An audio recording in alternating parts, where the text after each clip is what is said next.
the Bengals are going to have that choice, I believe, between Jamar Chase to give Joe Burrow a weapon with whom he's most familiar, or Penei Sewell, a protector.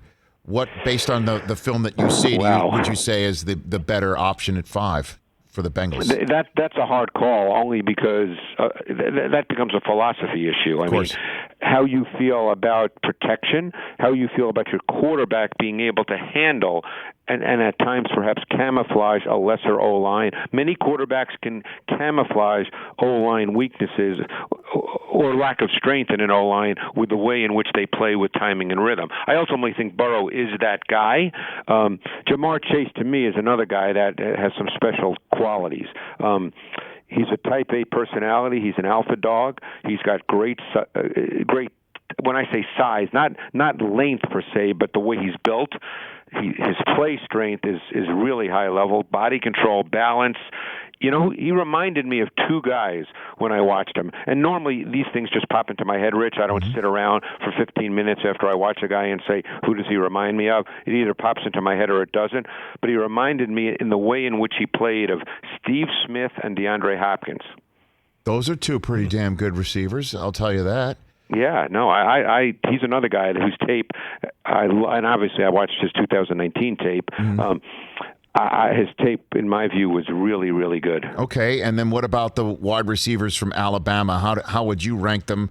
And I guess you have to also include the fact that the NFL usually just looks at somebody who's 166 pounds, as the Heisman Trophy winner Devontae Smith is, and just say, well, that alone means you can't be in the top part of this draft.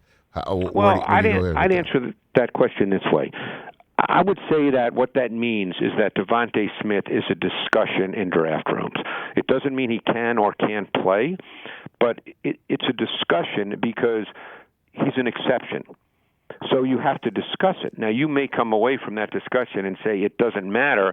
His receiving traits are so good, which they are, by the way, that we feel that can compensate the fact that he's 166 pounds.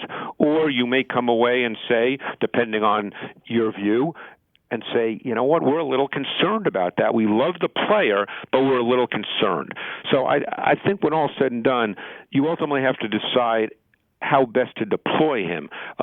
My sense is that you'd probably deploy him as what we call an off-the-ball receiver, meaning he's a Z, that he doesn't line up right on the line of scrimmage, where if he's pressed, the corner's literally right there next to him. That if he's off the ball, there's a little more room between him and the corner, and that receiver, the Z, he can go in motion.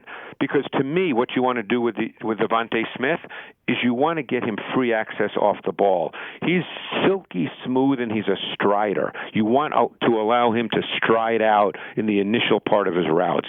That's where he's so good. He's so good when he can stride out, and then it gets into the rest of his receiving traits.